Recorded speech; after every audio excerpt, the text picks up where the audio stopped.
Hey, Zach, it's so nice to have you on Talk CXO Live. Not that I want you to begin receiving unsolicited requests over, your social media handles for interactions or, but it was magnanimous of you to accept an interaction request of mine just over a single tweet. So thank you so much. No, my pleasure. I'm happy to find the time to talk to you, and hopefully I will certainly looking forward to the chat. Since we are in midst of this pandemic and it's unprecedented and people don't even like the word anymore, um, I would like to begin by asking you, how has it been for you as, I mean, you're a business leader. What are the challenges you've faced and how have you handled it? It started off very difficult because I'm used to this, the physical contact with people, visiting dealers, visiting, talking to customers, talking to technicians at dealerships, of course, in this business, and also leading a team of people and leading it, being there, being in meetings, being in social circles, etc., etc. And that's all gone. So we run everything from here, from Skype. I was taken back from India at the start of this, and I'm living here in Prague at the moment. So it's been difficult, but I think over time we've got used to it. The team has got used to it, and we have a daily call. To me, it's 6 o'clock in the morning, but for those guys, it's 9:30, where we go through what we're doing. We have updates, etc., as to what's going on, and then I have a series of meetings during the day. So it can be Right. up to 12 or 14 Mm. discussions in the day where we're leading things. So it's very obviously task focused. It's focused on what we're doing, how we're moving forward, how we're preparing for India 2.0. But what I think is missing and is very hard to replicate is the whole the personal interaction, the Right. social part of the working environment, and this is missing.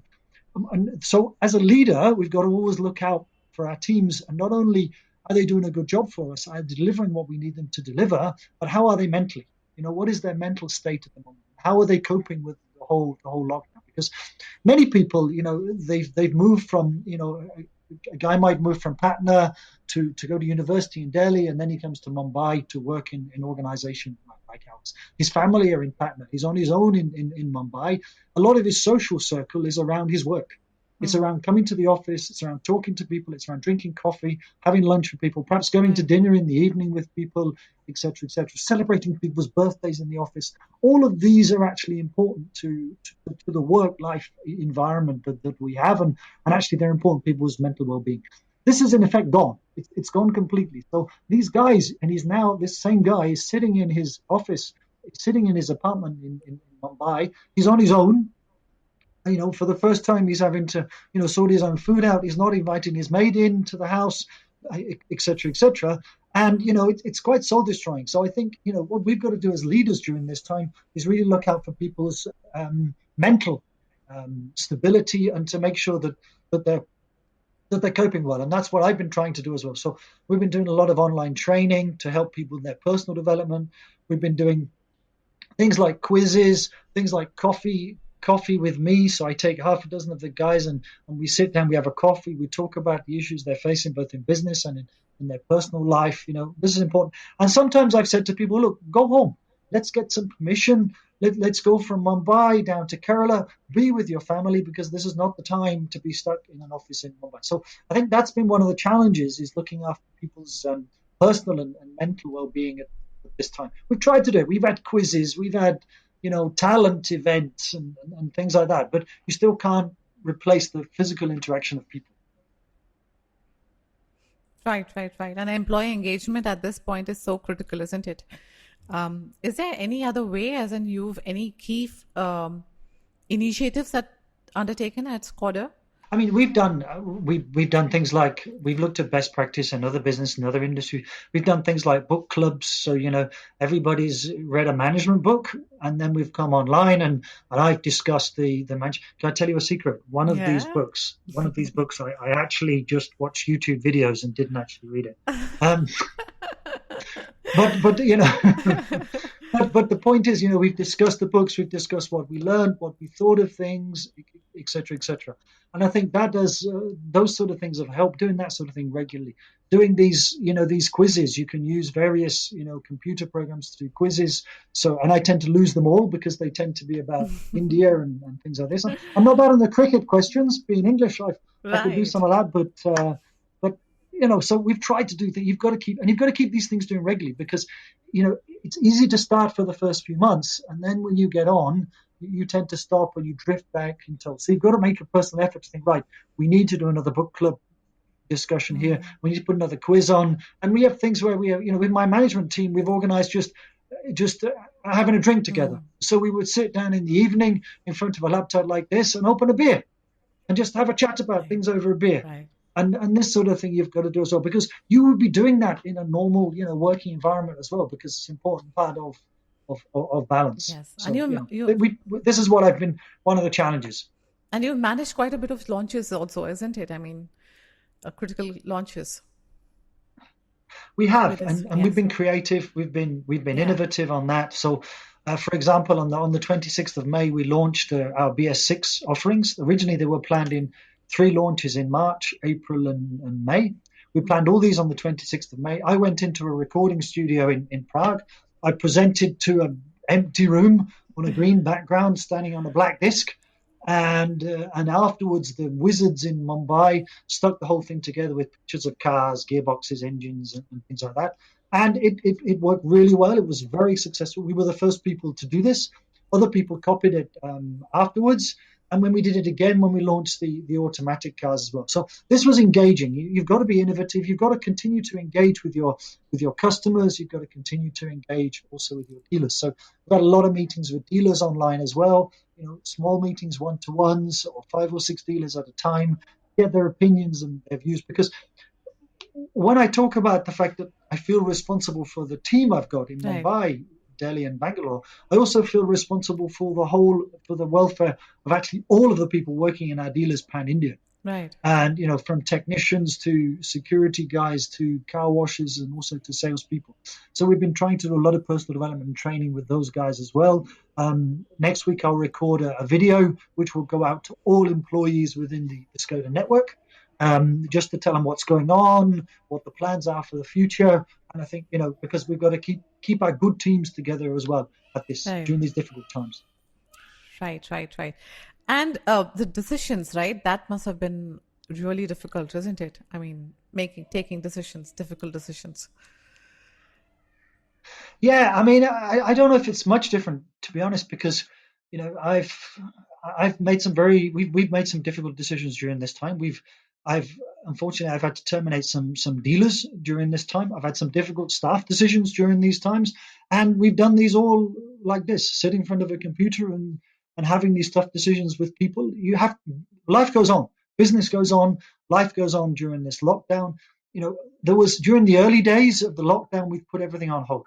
So we put our dealer renewal program on hold. But then it came to a stage we can't carry on doing this. We have to get this business ready for India 2.0. And as a result, we have to have the right partners in place. And that means I have to have some difficult conversations with some dealers who are not aligned to my thinking around customer centricity. And that's why I've had those conversations. And we've had to let some dealers go as a result of that. And I have done it through Skype. And that's how we have to do things, unfortunately. I'd much rather do things face to face because that's an honest way of giving feedback to people, but it's not possible. So, Right. So, what is the one key lesson perhaps that you learned, unlearned during this pandemic? what you can learn is that we can cope with this. And I think the other thing that probably actually, to be honest, the most important thing to learn is it is perfectly possible to work from home.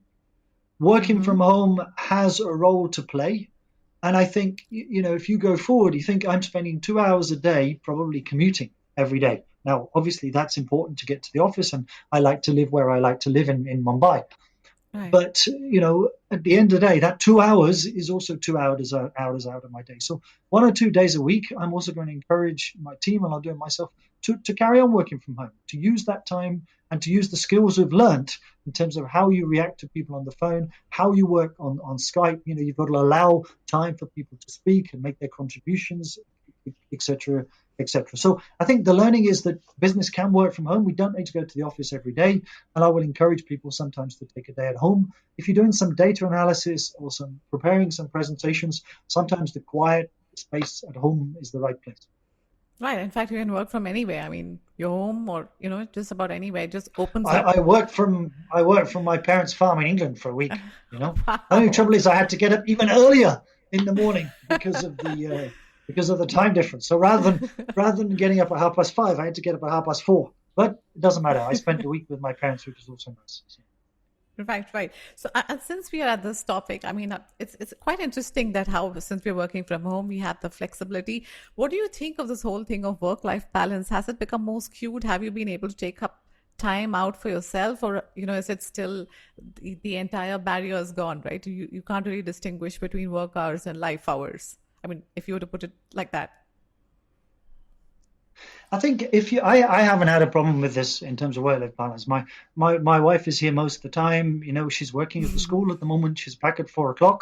So from that point onward, she says, right, what are we doing? And we're going for a walk, or we're going out to dinner, or we're watching something on Netflix to relax, something like that. So, in a way, she is forcing me. And she will say, stop working now. I'm cooking dinner or something like this. So that's happening. And I also believe that, we need to keep our bodies healthy and fit at this time as well. So I'm still going out on my bike sometimes, and also going for a run. And you can do this at the moment. I've got a bit of advantage that by 4:00 I finished, because 4:00 here in Prague is 7:30 in India. Right, So right. my team have finished by then. I finished by 4:00. So although I have to go to bed early, I'm a bit boring. I go to bed at 9:30 at the moment because I get up Oh, so early. wow. The Okay, yeah. point is, I can actually get out and do some exercise. So I can get on my bike, and it's been daylight. It's been a beautiful. Been quite a nice September weather-wise. So yeah, work-life balance is important, and I'm encouraging my team to make sure they've got time for this. And taking a day's holiday also. Nobody wants to use their holiday at the moment because they can't travel. Normally people would use their holiday to visit family or go to Kerala Right. on the backwaters or go to whatever people like to do on their holidays, travel to Europe or whatever. You can't do that. But I still want my team to take holiday. Mm-hmm. You still need to take a couple of days here. You're still taking a week off for Diwali, and I don't care because you need that break. You need to switch off. And I won't Right. contact them during this time either. Yes, yes, yes. I mean, valid points, all of them. In fact, there are debates now saying that, I mean, there were in certain HR groups that do we give leaves to employees now that they can work from home, because it's so Ah, flexible. that's just Yeah, stupid. That's just stupid.